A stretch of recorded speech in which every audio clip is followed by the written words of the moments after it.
we're about to stop to be inspected. Yeah. Yay! Hello, we're back in California. Arizona did us good. So good, so needed. Yeah, very needed. So we didn't really give ourselves this challenge, but this weekend ended up being very challenging. We did 40 miles in 3 days. We did a mix of backpacking in Arizona, backcountry in the desert, and then hitting up Sedona and doing a lot of really popular like day hikes as well. Yeah. It was a good mix of hiking boots, trail runners, and chacos. So our first day, we got to the Superstition Wilderness around 2 p.m., hit the trail at 2:30 with our packs.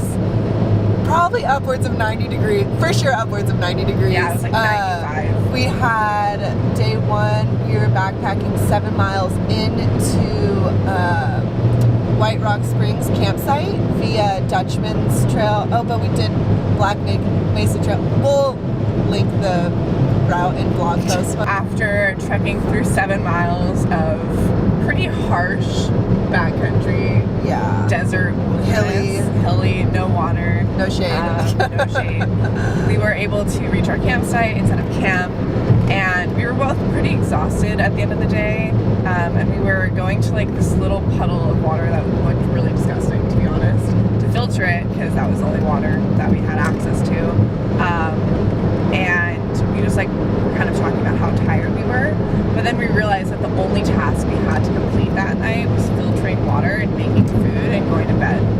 That's all we had to do, as compared to, you know, when you're in the real world, you have to, you know, check social media or emails or pack food for the next day for work, and like you have so many tasks to get done before your night's complete. And it was kind of like the sigh of relief, even though the actual physical task of filtering water was kind of difficult and we were exhausted physically. We knew that like that simplicity was really comforting. So day 2, we decided to do a 12-mile loop for our base camp around without our packs, and we decided to actually bring our trail runners with us and try to like run/hike it. It kind of went from base camp and then up around these like mesas of rocks, through these cacti gardens, and like through some wooded areas, and then the first 3 miles were really hilly, really challenging. It was probably more of a hike. And then we got to this like clearing where it was just like rock and cacti and like mesas as far as you could see, and it was flat. Beautiful. And we ended up finishing the entire loop in a little over 3 hours. So we got back to base camp before 11 a.m. with plenty of time to filter water and get back out of the backcountry. Okay, first, actually physically count out the calories that you're bringing.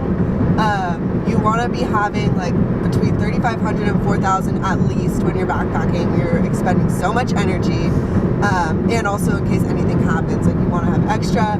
For whatever reason, I'm always running out of food, and there's extra protein bars in the car that I just didn't grab. Count out your calories and bring what you need. Tip number 2 would be to drink water before you feel physically thirsty. There were so many times where I would like swallow and my throat would just hurt because I was super dehydrated. And tip number 3?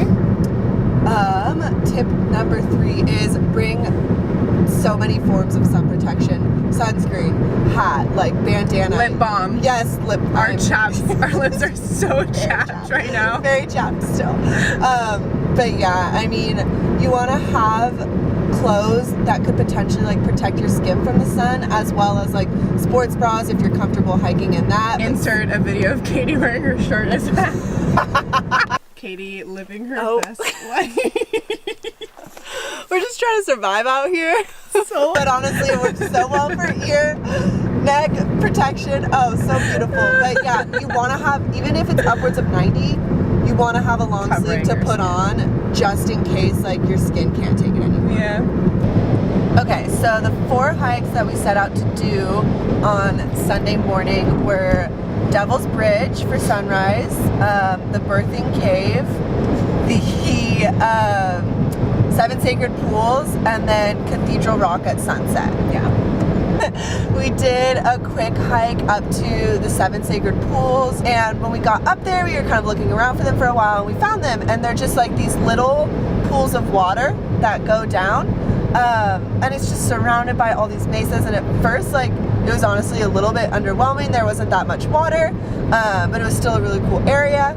And then we see these 2 tour groups come in these 4x4 Jeeps, and we kind of hop in and listen to the tour guides, of course, and they start talking about the legend behind the 7 sacred pools, and that in recorded history, those little puddles of water have never gone dry. Yeah. So listening to that was really, really cool, and just almost like completely changed my perspective on the seemingly underwhelming little puddles of water, because they turned into something so small that meant so much to so many people. Our final kind of little leg of the trip was capturing Cathedral Rock at sunset and watching the oranges and the yellows just like reflecting across the whole valley and on the rock, and it was really stunning. Also not super crowded. No, not at all. There was a few people walking around, but in the area that we were, like, we had plenty of space to video and take photos and just enjoy our time there. And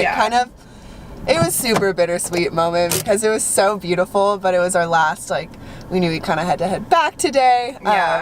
But it was pretty magical, and I think what really hit us with Sedona was how surprised we were that it wasn't an established national park. Yeah, honestly. It felt like Zion, it felt like a lot of other national parks we've been to, and it was really cool that it was so well preserved and really taken care of. We didn't see a lot of trash on the trails, we didn't see people doing disrespectful things. It really felt like that. It was a super unique town that I would highly recommend and love to go back to someday. Extremely positive experience. Yeah, absolutely. All right, so top 3 takeaways for visiting Sedona. Number 1 is make sure you download all of your information and maps beforehand. There is no service once you're in the park / on the trail. So yeah, make sure you're planned and prepped on that front. Number 2 would be make sure you get to the trailheads early. There are a lot of people visiting, and the parking lots are really small. So for a few of them, we had to park like a half mile away. But then, you know, when we were finishing up Devil's Bridge, people were like crowded waiting for our spots. So yeah, absolutely. Pretty crazy. It was 7 a.m. Yeah.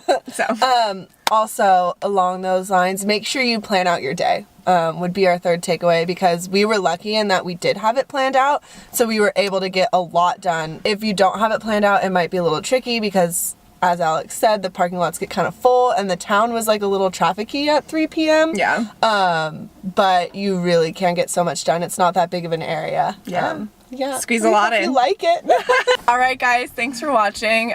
Here are some fun clips from the weekend, but before that, next week there'll be a blog post too with written just trails that we took, more detailed mileage, all that good stuff, and more photos. Yeah. All right.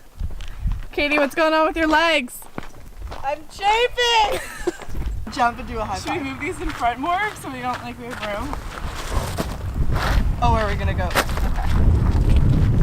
Are you just gonna crop it or cut the time? Okay. Yeah. 3, 1, 2, 3. Oh. Let's try again. Try it again.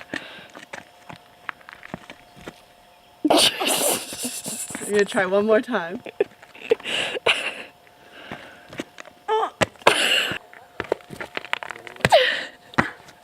She sticks the landing. She's Beauty. She's Grace. She's Grace.